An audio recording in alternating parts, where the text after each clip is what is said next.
प्रसन्नाङ्गरागं प्रभाकाञ्चनाङ्गं जगद्भीतिशौर्यं तुषाराद्रिधैर्यम्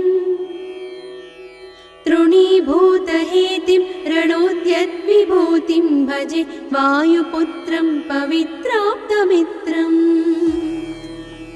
भजे पावनं भावनानित्यवासम्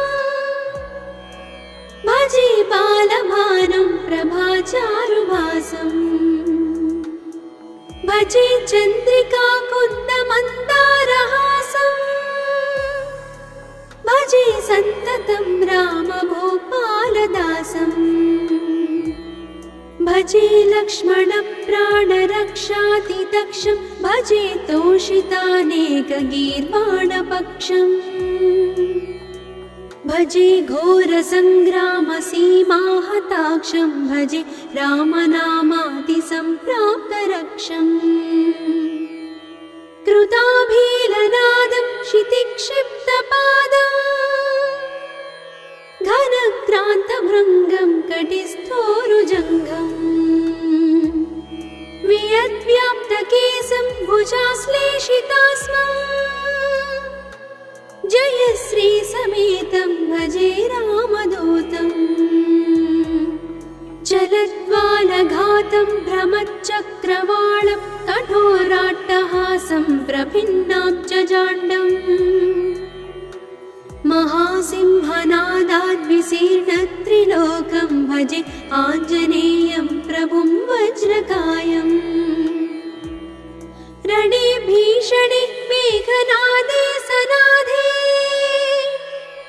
सरोषे समारोपिते मित्रमुख्ये खगानां घनानां सुराणां च मार्गे नतं तं वहं तं हनुमन्तमीडे कनद्रत्नजम्भारिदम्भोळिधारं कनद्दन्तनिर्धूतकालोग्रदन्तम्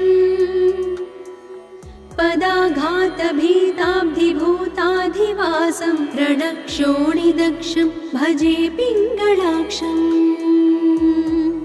महाग्राहपीडा महोत्पातपीडा महारोगपीडा महातीव्रपीडा हरत्यासुते पादपद्मानुरक्तो नमस्ते कपिश्रेष्ठ रामप्रियो यः सुधा सिन्धुमुल्लङ्घ्य नाथोग्रदीप्तः सुधा चौषधीस्था प्रकुप्तप्रभावः षडद्रोणशैलस्य सारेण सेतुं विना भूस्वयं कः समर्थः कपीन्द्रः निरातङ्कमाविश्य लङ्कां विसम्पो भवानेव सीतातिशोकापहारी समुद्रान्तरङ्गादिरौद्रं विनिद्रम् विलङ्घ्योरुजङ्घस्तुता मर्त्यसङ्घः रमानाथ रामः क्षमानाथ रामः अशोकेन शोकं विहाय प्रहर्षम् वनान्तर्घनं जीवनं दानवानं विपाट्य प्रहर्षात् हनूमान् त्वमेव जराभारतो भूरिपीडां शरीरे निराधारणारूढगाढप्रतापे भवत्पादभक्तिं भवद्भक्तिरक्तिम् कुरु श्रीहनुमत्प्रभो मे दयाळो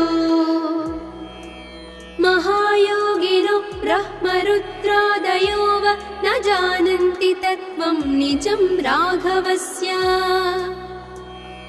कथं ज्ञायते मातृसे नित्यमेव प्रसीद प्रभो वानरेन्द्रो नमस्ते नमस्ते महासत्त्ववाहाय तुभ्यं नमस्ते महावज्रदेहाय तुभ्यं नमस्ते परिभूतसूर्याय तुभ्यम् सर्वकार्याय तुभ्यम्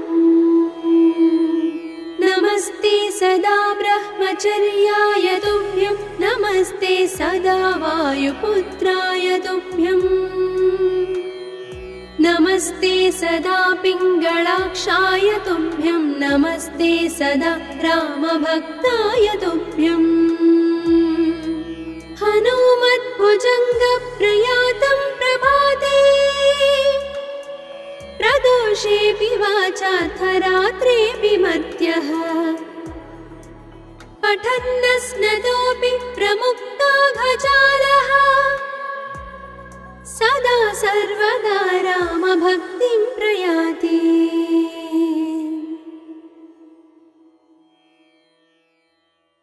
प्रसन्नाङ्गरागं प्रभाकाञ्चनाङ्गं जगद्भीतिशौर्यं तुषाराद्रिधैर्यम् तृणीभूतहेतिं रणोद्यद्विभूतिं भजे वायुपुत्रं पवित्राप्तमित्रम् भजे पावनं भावनानित्यवासम् भजे बालभानुं प्रभाचारुभासम् भजे चन्द्रिकाकुन्दमन्दारहासम् भजे सन्ततं रामभूपालदासम् भजे लक्ष्मणप्राणरक्षातिदक्षं भजे तोषितानेकगीर्वाणपक्षम् भजे घोरसङ्ग्रामसीमाहताक्षं भजे रामनामातिसम्प्राप्तरक्षम् कृताभीलनादं क्षितिक्षिप्तपादम् घनक्रान्तभृङ्गं कटिस्थोरुजङ्घम् वियद्व्याप्तकेशं भुजाश्लेषितास्मम् जयश्रीसमेतं भजे रामदूतम् चलद्वालघातं भ्रमच्चक्रवालं कठोराट्टहासं प्रभिन्नाब्जजाण्डम् महासिंहनादाद्विशीर्णत्रिलोकं भजे आञ्जनेयं प्रभुं वज्रकायम् रणे भीषणे मेघनादे सनादे सरोषे समारोपिते मित्रमुख्ये खगानां घनानां सुराणां च मार्गे नतं तं वहं तं हनुमन्तमीडे कनद्रत्नजम्भारिदम्भोळिधारं कनद्दन्तनिर्धूतकालोग्रदन्तम्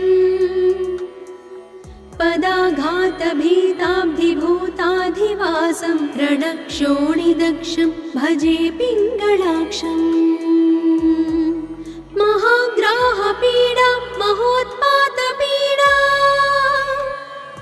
महारोगपीडा महातीव्रपीडा हरत्यासुते पादपद्मानुरक्तो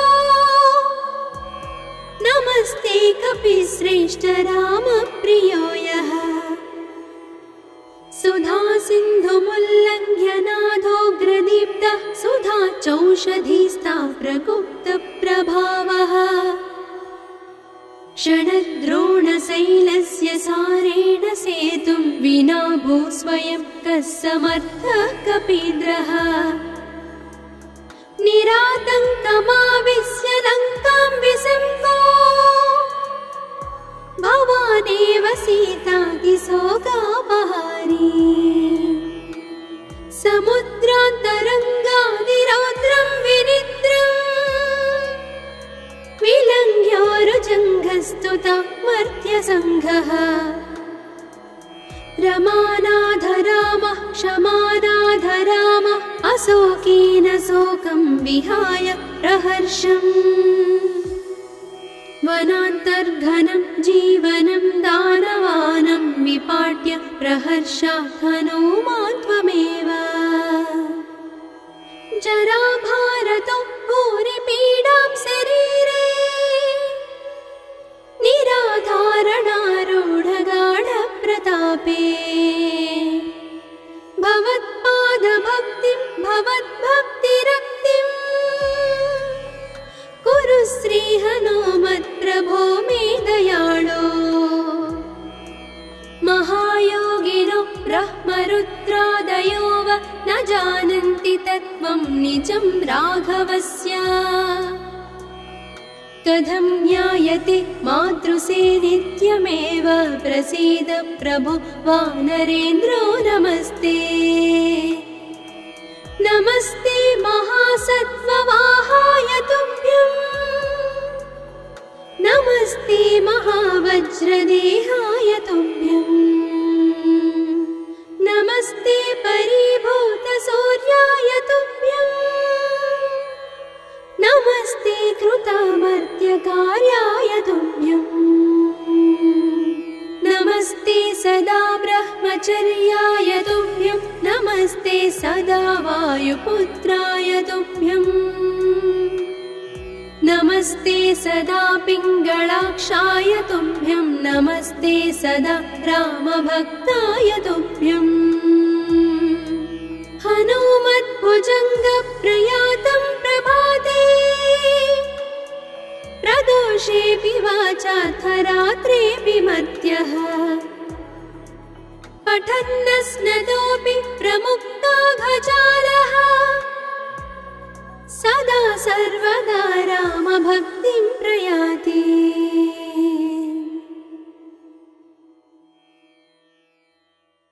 प्रसन्नाङ्गरागं प्रभाकाञ्चनाङ्गं जगद्भीतिशौर्यं तुषाराद्रिधैर्यं तृणीभूतहेतिं रणोद्यद्विभूतिं भजे वायुपुत्रं पवित्राप्तमित्रम् भजे पावनं भावनानित्यवासं भजे बालभानुं प्रभाचारुभासं भजे चन्द्रिकाकुन्दमन्दारहासं भजे सन्ततं रामभूपालदासं भजे लक्ष्मणप्राणरक्षातिदक्षं भजे तोषितानेकगीर्वाणपक्षम् भजे घोरसङ्ग्रामसीमाहताक्षं भजे रामनामातिसम्प्राप्तरक्षम् कृताभीलनादं क्षितिक्षिप्तपादम् घनक्रान्तभृङ्गं कटिस्थोरुजङ्घम् वियद्व्याप्तकेशं भुजाश्लेषितास्मम् जय श्रीसमेतं भजे रामदूतं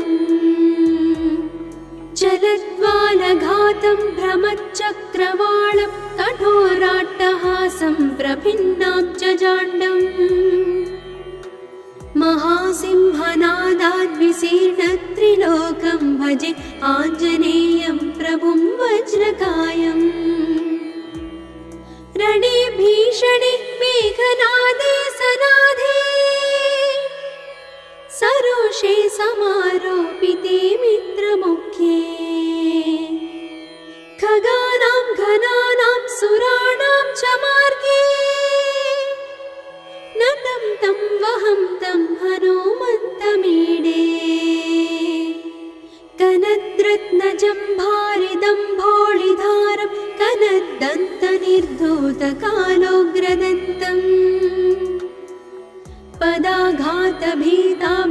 पदाघातभीताब्धिभूताधिवासं रणक्षोणिदक्षं भजे पिङ्गळाक्षम् महाग्राहपीडा महोत्पातपीडा महारोगपीडा महातीव्रपीडा हरत्यासुते पादपद्मानुरक्तो नमस्ते कपिश्रेष्ठ रामप्रियो यः सुधा सिन्धुमुल्लङ्घ्य नाथोग्रदीप्तः सुधा चौषधीस्ता प्रगुप्तप्रभावः क्षणद्रोणशैलस्य सारेण सेतुं विना भू स्वयं कः समर्थः कपीन्द्रः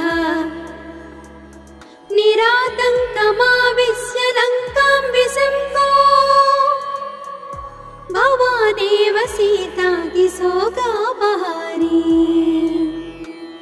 समुद्रान्तरङ्गादिरौद्रं विनिद्रम् विलङ्घ्योरुजङ्घस्तुता मर्त्यसङ्घः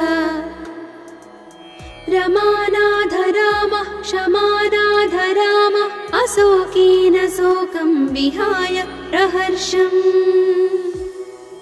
वनान्तर्घनं जीवनं दानवानं विपाट्य प्रहर्षात् हनूमान् त्वमेव जराभारतो भूरिपीडां शरीरे निराधारणारूढगाढप्रतापे भवत्पादभक्तिं भवद्भक्तिरक्तिं कुरु श्रीहनुमत्प्रभो मे दयाळो महायोगिनो ब्रह्मरुद्रादयो वा न जानन्ति तत्त्वं निजं राघवस्य कथं ज्ञायते मातृसे नित्यमेव प्रसीद प्रभो वानरेन्द्रो नमस्ते नमस्ते महासत्त्ववाहाय तुभ्यं नमस्ते महावज्रदेहाय तुभ्यं नमस्ते परिभूतसूर्याय तुभ्यं नमस्ते कृतामर्त्यकार्याय तुभ्यं नमस्ते सदा ब्रह्मचर्याय तुभ्यं नमस्ते सदा वायुपुत्राय तुभ्यं नमस्ते सदा पिङ्गळाक्षाय तुभ्यं नमस्ते सदा रामभक्ताय तुभ्यं हनुमद्भुजङ्गप्रयातं प्रभाते प्रदोषेऽपि वाचार्थरात्रेऽपि मर्त्यः पठन्नस्नतोऽपि प्रमुक्ताघजालः सदा सर्वदा रामभक्तिं प्रयाति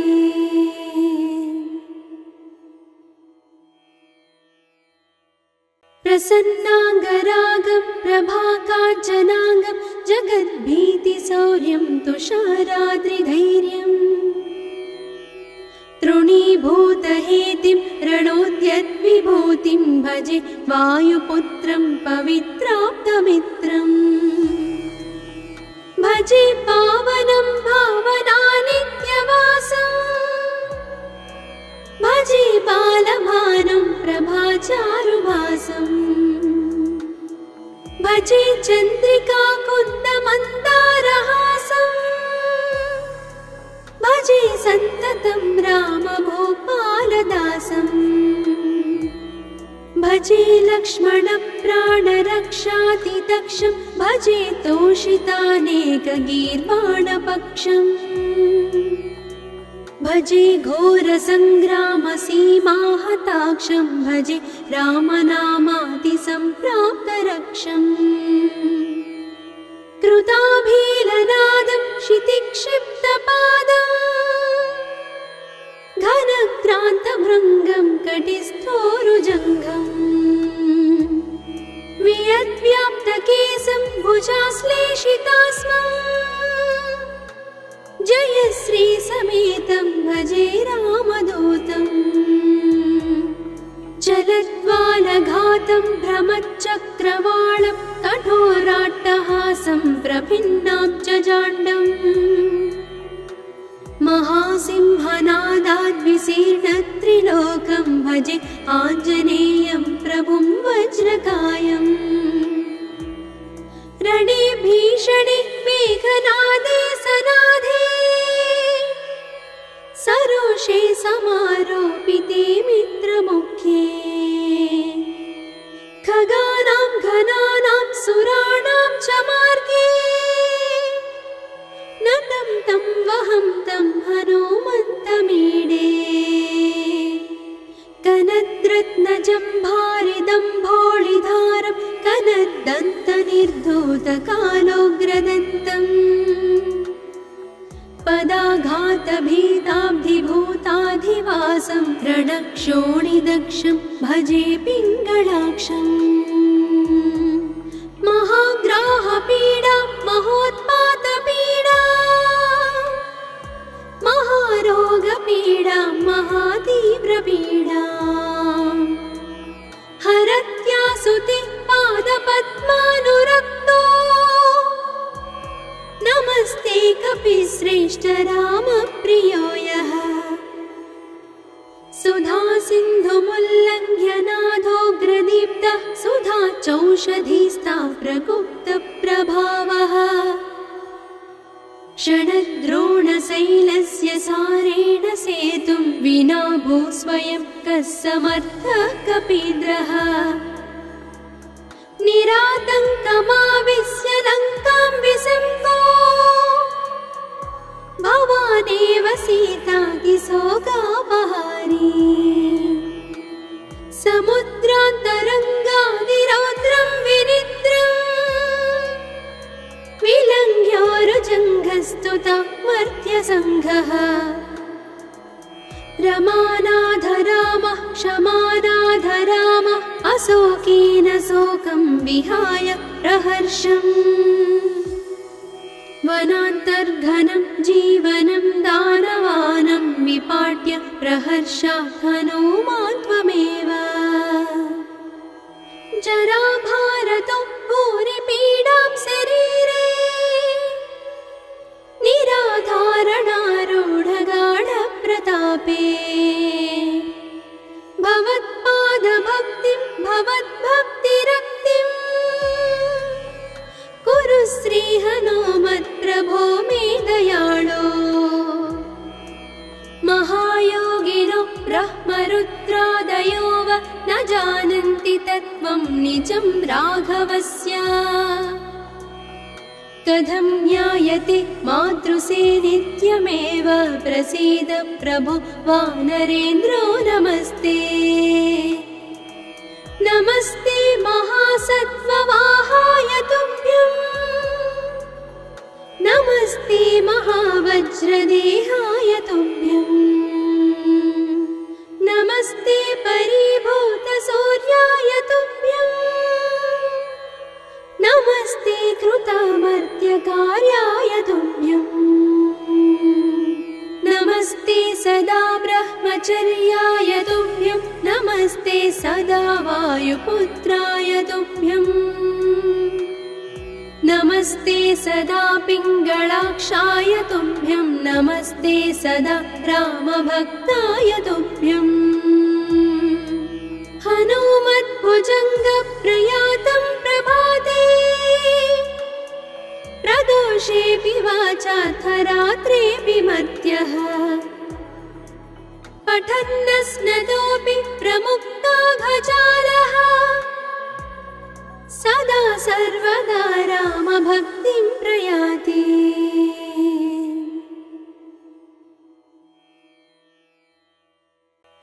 प्रसन्नाङ्गरागं प्रभाकाञ्चनाङ्गं जगद्भीतिशौर्यं तुषाराद्रिधैर्यम् तृणीभूतहेतिं रणोद्यद्विभूतिं भजे वायुपुत्रं पवित्राप्तमित्रम् भजे पावनं भावनानित्यवासम् भजे बालभानुं प्रभाचारुभासम् भजे चन्द्रिकाकुन्दमन्दारहासम् भजे सन्ततं रामभूपालदासम् भजे लक्ष्मणप्राणरक्षातिदक्षं भजे तोषितानेकगीर्वाणपक्षम् भजे घोरसङ्ग्रामसीमाहताक्षं भजे रामनामादिसम्प्राप्तरक्षम् कृताभीलनादं क्षितिक्षिप्तपादम् घनक्रान्तभृङ्गं कटिस्थोरुजङ्घम् वियत् जलद्व्याप्तकेशं भुजाश्लेषितास्मम् जयश्री समेतं भजे रामदूतम् चलद्वालघातं भ्रमच्चक्रवालं कठोराट्टहासं प्रभिन्नाब्जजाण्डम् महासिंहनादाद्विशीर्णत्रिलोकं भजे आञ्जनेयं प्रभुं वज्रकायम् रणे भीषणे मेघनादे सनादे सरोषे समारोपिते मित्रमुख्ये खगानां घनानां सुराणां च मार्गे नतं तं वहं तं हनुमन्तमीडे कनद्रत्नजम्भारिदम्भोळिधारं कनद्दन्तनिर्धूतकालोग्रदन्तम् पदाघातभीताब्धिभूताधिवासं रणक्षोणिदक्षं भजे पिङ्गळाक्षम् महाग्राहपीडा महोत्पातपीडा महारोगपीडा महातीव्रपीडा हरत्यासुति पादपद्मानुरक्तो नमस्ते कपिश्रेष्ठ रामप्रियो यः सुधा सिन्धुमुल्लङ्घ्य नाथोग्रदीप्तः सुधा चौषधीस्ता प्रगुप्तप्रभावः षडद्रोणशैलस्य सारेण सेतुं विना भूस्वयं कः समर्थः कपीन्द्रः निरातङ्कमाविश्य लङ्कां विसङ्गो भवानेव सीतातिशोकापहारी समुद्रान्तरङ्गादिरौद्रं विनिद्रम् विलङ्घ्योरुजङ्घस्तुता मर्त्यसङ्घः रमानाधरामः क्षमानाधरामः अशोकेन शोकं विहाय प्रहर्षम् वनान्तर्घनं जीवनं दानवानं विपाट्य प्रहर्षात् हनूमान् त्वमेव जराभारतो भूरिपीडां शरीरे निराधारणारूढगाढप्रतापे भवत्पादभक्तिं भवद्भक्तिरक्तिं कुरु श्रीहनुमत्प्रभो मे दयाळो महायोगिनो ब्रह्मरुद्रादयो वा न जानन्ति तत्त्वं निजं राघवस्य कथं ज्ञायते मातृसे नित्यमेव प्रसीद प्रभो वानरेन्द्रो नमस्ते नमस्ते महासत्त्ववाहाय तुभ्यं नमस्ते महावज्रदेहाय तुभ्यं नमस्ते परिभूतसूर्याय तुभ्यं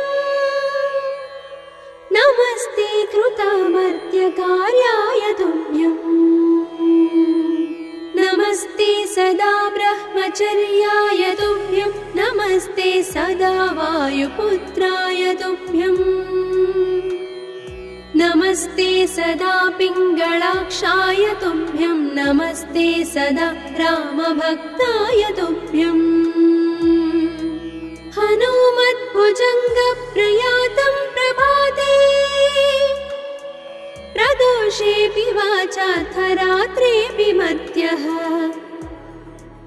पठन्नस्नतोऽपि प्रमुक्ताघजालः सदा सर्वदा रामभक्तिं प्रयाति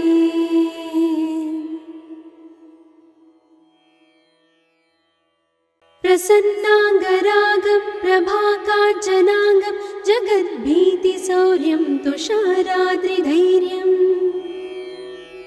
तृणीभूतहेतिं रणोद्यद्विभूतिं भजे वायुपुत्रं पवित्राप्तमित्रम् भजे पावनं भावनानित्यवासम् भजे बालभानुं प्रभाचारुभासम् भजे चन्द्रिका कुन्दमन्दारहासम्